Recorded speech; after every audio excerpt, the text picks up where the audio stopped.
सुबह की बात ही कुछ और होती है। सूरज की सुनहरी किरणें, मधुर पंछियों की आवाज़ और रास्तों पर मॉर्निंग वॉक करते हुए लोग। रजत भी रोज सुबह जल्दी उठकर मैदान के 5 चक्कर लगाकर अपने दिन की शुरुआत करता था। पर आज की बात कुछ और थी। सुबह 7 बजे रजत का अलार्म बजता है तो रजत की आंख खुल जाती है। रजत आंख खोलकर देखता है कि रात में उसकी बेटी उसके पास ही में आकर सो गई थी। रजत कुछ पल के लिए अपनी बेटी को देखता है और फिर उसका माथा चूमकर धीरे से बेड से उठता है ताकि उसकी बेटी की आंख ना खुल जाए। रजत जल्दी से जाकर नहाता है और अपनी अलमारी में से एक लाल रंग का कुर्ता निकाल कर पहनता है। आईने में अपने आप को देखकर अपने बाल बनाता है और फिर घर के दूसरे कमरे की तरफ चलने लगता है। रजत के घर का ये कमरा बहुत कम खुलता था। इस बंद कमरे की महक में रजत की कई यादें छुपी हुई थी। इस कमरे में एक पुरानी अलमारी भी थी। रजत जाकर इस पुरानी अलमारी को खोलता है और कुछ कपड़ों के बीच में हाथ डालकर एक पुराना लकड़ी का डब्बा बाहर निकालता है। इस लकड़ी के डब्बे को लेकर वो वहीं बेड पर बैठ जाता है। कुछ पल तक इस लकड़ी के डब्बे को देखता है और फिर एक लंबी सांस भरकर इस डब्बे को खोलता है। इस डब्बे के अंदर कई सफ़ेद लिफाफे हैं जिन पर सिर्फ साल लिखे हुए हैं, जैसे 2018, 2019, 2020। तो रजत 2020 वाला लिफाफा बाहर निकालता है और डब्बे को बंद कर कर साइड में रख देता है। रजत जब इस लिफाफे को खोलता है तो उसके अंदर से एक लेटर और एक राखी बाहर निकलती है। रजत उस राखी को हाथ में पकड़कर लेटर को पढ़ने लगता है। मेरे प्यारे रजत, मैं जानती हूँ मुझे बहुत मिस कर रहे होगे और वहीं पलंग के राइट हैंड साइड पर बैठकर ये लेटर पढ़ रहे होगे जहाँ मैं सोती थी।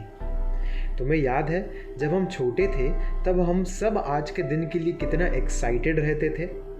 मामा, बुआ, भैया, दीदी सब हमारे घर राखी बांधने बंधवाने आते थे। दीदी तुम्हें मुझसे पहले राखी ना बांधे इसलिए जल्दी उठ के तैयार हो के सबसे पहले मैं तुम्हें राखी बांधती थी। बहुत मिस करती हूँ सबको एंड आई होप तुम सब भी मुझे उतना ही मिस करते होगे। इस साल दिया भी 6 साल की हो गई होगी ना। मेरी नज़रों में दिया अब भी वही छोटी सी गुड़िया है जो रोते रोते मेरी गोद में आती थी और गोद में आते ही मुस्कुराने लगती थी। आई होप तुम दिया को मेरे बारे में सारी अच्छी अच्छी बातें बताते होगे और अगर कुछ उल्टी सीधी बात बताई तो जब अगली बार मिलूंगी तब ज़ोर से कान मरोड़ कर उठक बैठक करवाऊंगी, याद रखना। रजत, पूरे 6 साल हो गए मुझे गए हुए और मैं जानती हूँ तुमने मेरा कमरा वैसा का वैसा ही रखा होगा जैसे वो हुआ करता था। मुझे याद है जब हॉस्पिटल में डॉक्टर्स ने अपने हाथ खड़े कर दिए थे तब शायद तुम ही थे जिसने होप्स नहीं छोड़ी थी। मेरी आखिरी कुछ पलों में भी तुमने मुझे नेगेटिव थॉट्स और सैडनेस से प्रोटेक्ट किया था।